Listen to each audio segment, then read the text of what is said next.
Last night we just saw these massive swings towards the Democratic Party. Look at this margin shift on the right here. Every single county in the state of Virginia went trended blue. The northern part of the state where federal workers reside pushed Abigail Stamberger to victory in the region. Around Richmond, where she shouldn't be winning, and she increased her margin. Excuse me. Kamala Harris won. Kamala Harris won the suburbs around Richmond, Virginia, by 9 points. Now she's winning it by 18 points. These massive shifts towards the left in every single county, including young men, which historically vote for the Republican ticket down the ballot. Trump's name is no longer on the ballot. Now, in theory, any Democrat can do what Trump can do, what he did over the campaign trail in 2020, 2016, and 2024. And look at this county, Loudoun County. This is a key county in the northern state of Virginia. If I can find it here.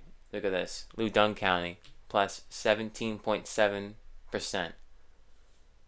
This is a landslide. This goes on track with the voting data we received before the election even started, that we already knew this was going to be a landslide, but it was questioned on what the margin of Stamberger would be.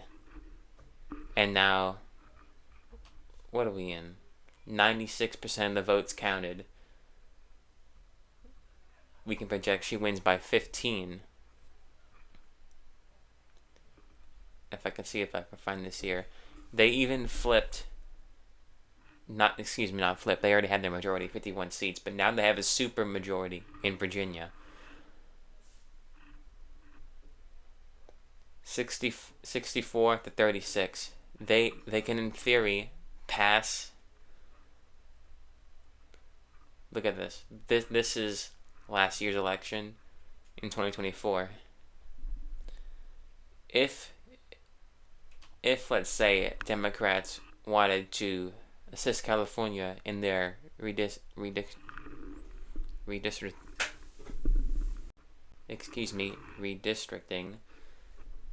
and counteract, let's say, Florida, Indiana, Ohio, Kentucky, Missouri, Kansas, even potentially, they could take all the competitive seats, which are 2, and potentially even a 3rd one.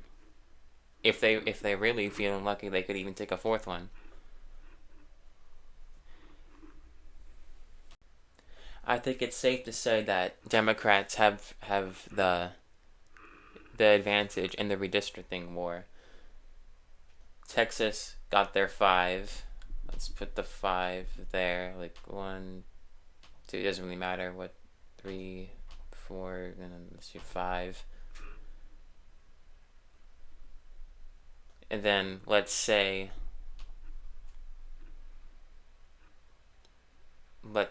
Virginia redistricts, California redistricts, so that would be 5. 1, 2, 3, 4, and 5.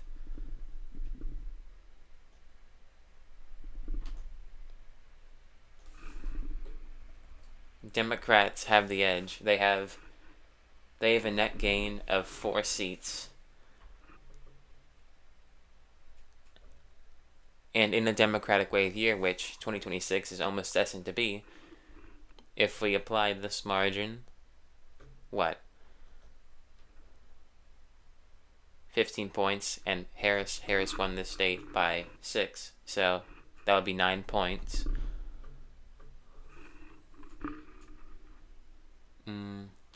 Edit 5, 1, 1, 1, 1. Democrats three.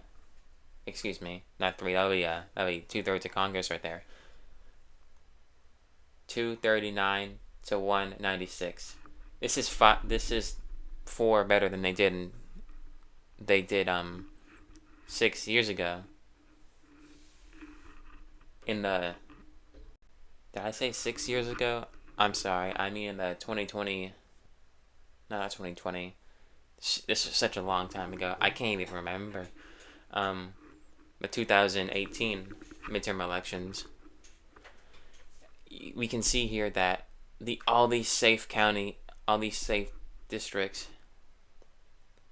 Ooh. Maryland's one could be also redistricted.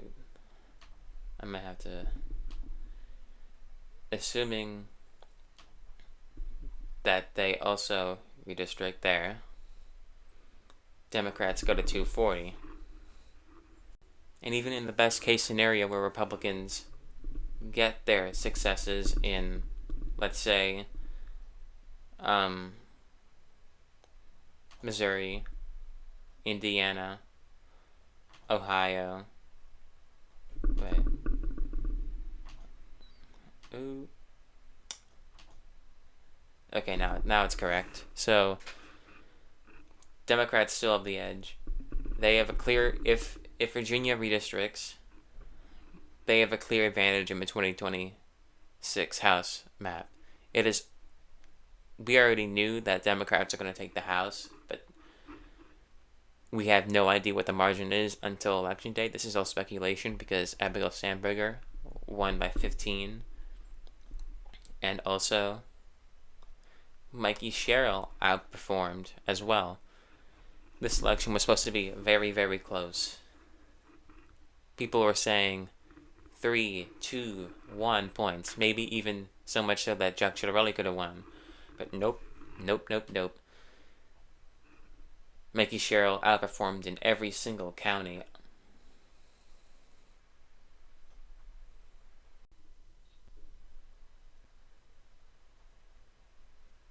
Even these two Republican stronghold counties, Ocean County and Monmouth County, Jack Ciattarelli underperformed significantly, receiving 9%, while, let's look over here.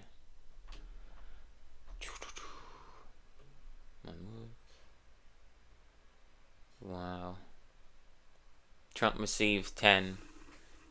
Even in these Republican stronghold counties,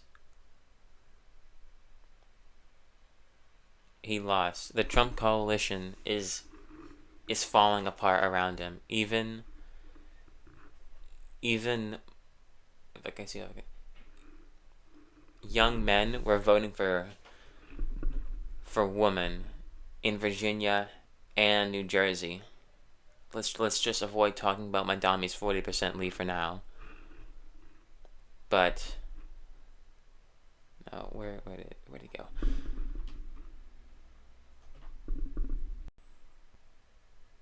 Counties that Trump won big around Newark, Passaic, Morix, and Somerset.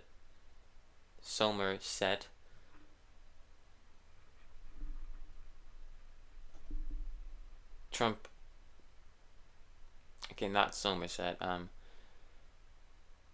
Sherrill flipped Passaic, Morris, and all these counties down here. Atlantic City that Trump flipped with heavy Latino vote as well. Even in these democratically strong leaning areas like Trenton and Newark, Sherrill outperformed there too. 4.2%.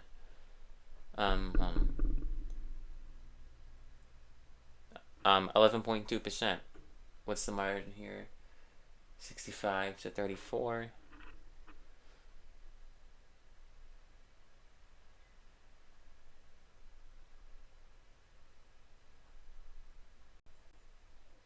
Okay, so turnout was around the same around Trenton.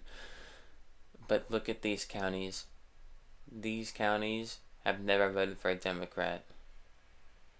Wait, that might be true. Let me fact check this.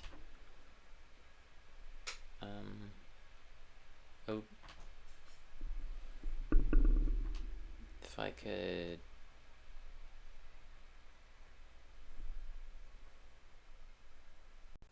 I believe they could have voted for Barack Obama in 2008, maybe 2012. But hold on, let me try and check. Biden won these counties by quite a lot. Look over here.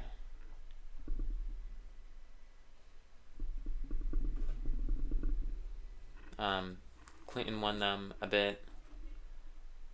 You can see the coalition of Democrats slowly falling apart in this area. And then let's look over here in 2012, where he was winning all these counties by pretty significantly.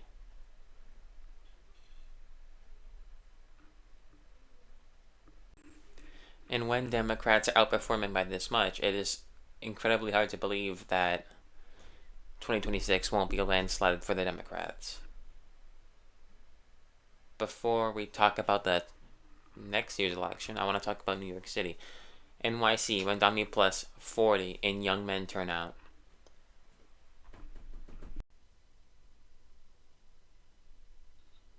If Mondami can hold out against Andrew Cuomo, essentially getting a lukewarm endorsement from Chuck Schumer and all the moderates from the Democratic Party, and Donald Trump, progressive, left-leaning, socialists, whatever you want to call them, they have a clear base and a clear way of winning. If Mondami can essentially hold off support from both parties, he can. I feel like any left-leaning person could win anywhere, essentially. And if assuming, let's say what, Maine in the 2026 midterms,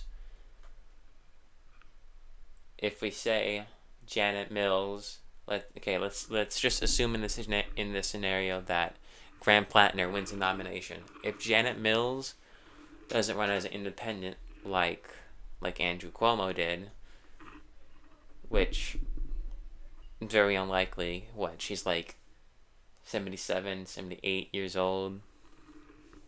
She would be the oldest senator, I believe, in I don't even think Mitch McConnell's that old, but it doesn't matter because he'll be out by then. By the time, in this scenario where Plattner is sworn in and becomes a senator, sworn into the Capitol by J.D. Vance. But if Plattner can get something like this, plus 40, and it's a Democratic wave year, if you watched my video yesterday, I said that I don't think that Maine, Janet Mills or Graham Plattner could win against an election against Susan Collins. That right now, I think, what a terrible prediction just to make, 3 hours away from election day. Now I'm completely flip-flopping and saying that Plattner or whoever is the Democratic nominee in Maine would win this by 5 or more points. And assuming that there's a universal shift of, where's New Jersey? Right here. Harris won the state by 6.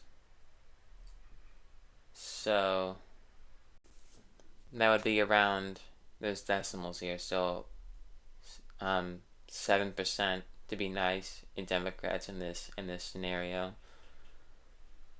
Let's apply a 6% margin for the 2024 map last year.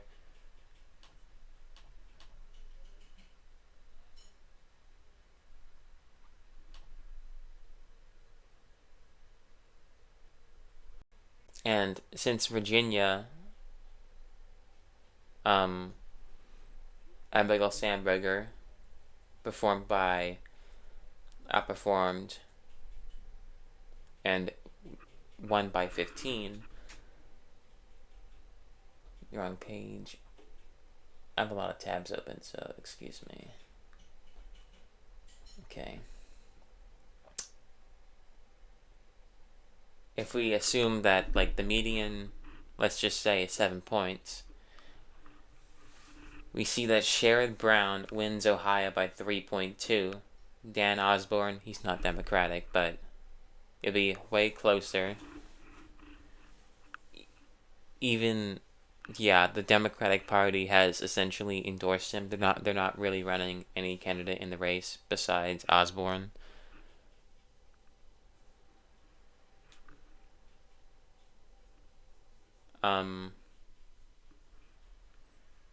Virginia's not Pennsylvania's not up for re-election. Wisconsin is not up for re-election. Georgia and North Carolina is up for re-election. North Carolina is most likely to flip to Roy Cooper. And so I've been saying for quite a while that Jon Ossoff and Roy Cooper are going to Jon Ossoff is going to win his re-election, and Roy Cooper is going to flip the seat. But I would say, but before last night, I would say by 3 to 4 points, and Ossoff would have won by what? 2 to 3 points. But now, especially, I don't have it up here, but where state house elections were being held by Trump plus 50 seats, and now they're flipping plus Democrat plus 1. Now I see where Roy Cooper and Jon Ossoff could win by more.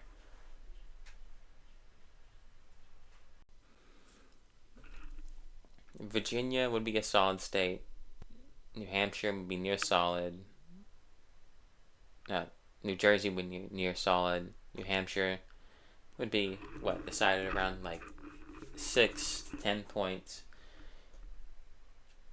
Minnesota would be close to solid. Michigan, this race is a swing. The primary is not really decided. There's 3 candidates running in the race. Mike Rogers is sort of a strong candidate, but I potentially see that whatever Democrat runs might win by 5 or more points. New Mexico, not really a contest there. Iowa, I see narrowing up. Kansas, I see narrowing up. South Carolina, narrowing up. Florida, narrowing up. Ohio, as you see here, Sherrod Brown would be winning by 3 points. And what about Texas? 1.5.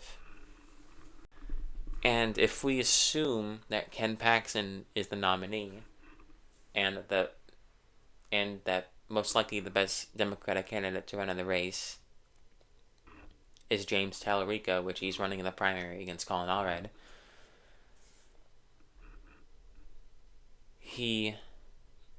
this election could be really close, but it is still Texas. A Republican there is most likely to win against any Democrat. Colin Allred, Beto O'Rourke, and potentially James Tallarico. And Alaska, I would say 5 to 14 points. Mary Patola hasn't decided to run or not. She's thinking about running, but we can't really say anything about it until she puts her foot down and says, I'm going to run for Alaska Senate. And just to really understand the full grasp of what a 7 point or a 6 point shift does to the 2024 election,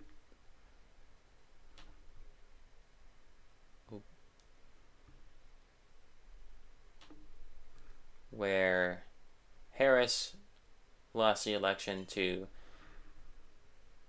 312 to 226, then 6. Harris wins all swing states. Alaska narrows, South Carolina narrows, Kansas narrows. Ohio was more partisan towards Trump during the election. Maine narrows. Maine wins. What? Maine was more partisan, and in 2020, where Susan Collins was running against Sarah Gideon. Susan Collins won that state by almost double digits when Biden was winning it by, I want to say, like 10 or 9. And since that was a 6-point shift, now let's see what a 7-point shift does. It even narrows down Utah.